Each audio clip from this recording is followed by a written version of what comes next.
Hi guys, so today I'm going to be doing a book review of Soundless by Richelle Mead. Now this has only just recently come out and it is Richelle Mead's first standalone novel, I believe. I was super excited when I first heard about this book because I'm a big fan of Richelle Mead's writing, and for the most part this book did not disappoint me. So let me tell you what this book is about. It follows a girl named Faye who, as long as she can remember, her and her whole village have been deaf.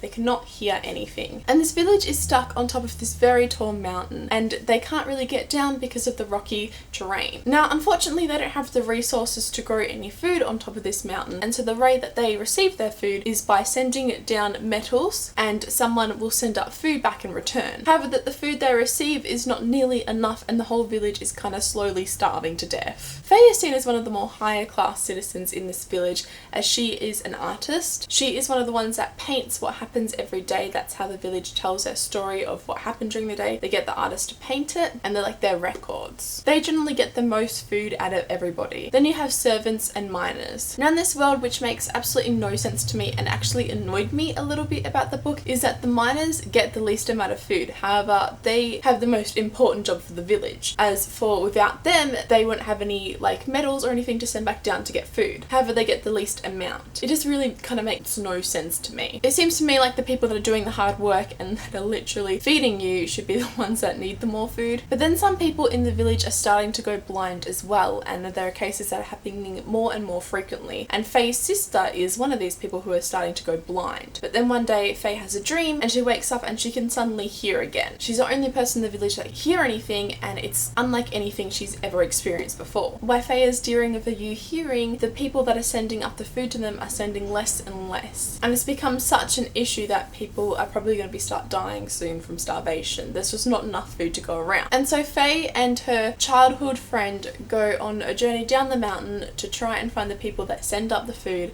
and see if they can come up with a solution to get more food for the village. That is a basic premise of this book, and as I said, I really enjoyed it. I've seen a couple of complaints about this book for a couple of things, and I'm going to talk about them and give my thoughts and feelings on them. The first at this book is slow and boring. This is definitely not a fast-paced book. It wasn't necessarily really slow either. There wasn't necessarily much action, so if action is maybe more your thing, maybe this book isn't for you. But I believe the storytelling in this book, it's more about telling the story of this village, and Faye's journey and everything is more what this book is about, and I don't believe that it was anyway for me boring at all. It did take me a little while to love this book. I think for the first half of the book I was like really enjoying it, but I wasn't loving it. But then the second half of the book, like I wanted to read one sitting, like I absolutely loved it. The other thing is that this book says that it is youth fantasy steeped in Chinese folklore, and people complain that they don't really see Chinese folklore in here. Now I personally don't really know much about Chinese folklore, so I can't really tell you what was in here and what was not that was Chinese folklore. However, I did see some like references to the very little Chinese folklore that I do know in here. It just wasn't in your face, it was just more subtle. And I don't see anything wrong with it being more subtle than in your face. I would much prefer to read something subtle like throughout the book than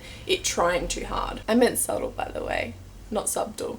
I don't know what subtle is. People also complain about the love triangle in here, but for me there is no love triangle at all, and I really don't see where they're getting it from. Faye is meant to marry somebody, and then she has her childhood friend, and for me it's obvious from the start of who is the love interest. There is never any question of it. Faye never questions who she likes more or anything. It's pretty obvious right from the start, and there really is no love triangle. You'll understand more when you read it, but yeah, it just, it makes no sense to me. Yes, this is different than anything that Richelle Mead has ever written before, and I understand that it might not be everyone's cup of tea, but personally I really enjoyed it. Richelle Mead has such a way with words and creating these beautiful, enriching tales and storylines and characters that I get really intrigued and emotionally invested in. My only complaint really for this book is that it was only a very short book, as you can probably see here, and I would have loved a little bit more storytelling of the world. There was quite a lot in here, but I feel like this is such an interesting and intriguing world that I would have loved a little bit more. I also really enjoyed the characters in this book and the bond that Faye had with her sister. In most young adult novels, personally, I find that we don't really have much a family connection. It's more about the love interest or other characters. So when someone really has a strong bond with their family, I find it really interesting and really, I guess, true to life. Yeah, and I just really appreciated the bond between the two sisters. If this book does sound interesting to you, I would recommend picking up. I really enjoyed it personally, and I'm rating it a 4 out of 5 stars. It's not my favourite Richelle Mead book because basically Bloodlines, which, oh my gosh, I mean Sidrian, guys, Sidrian. How can I go past Sidrian? But it was really interesting and intriguing, and I'm ashamed to say, but if this wasn't written by Richelle Mead and I just heard the premise, I probably wouldn't have picked this book up, or I might have, but not as quickly as I did. But I did really enjoy it, and it kind of reminds me too to step out of my own comfort zone and read something more like this. As I said, Richelle Mead just has a way of creating these beautiful characters and storylines and enriching new worlds that I just love to read about and learn more about. I know that this is a standalone, but I would love to see more from this world, so I certainly hope that Richelle Mead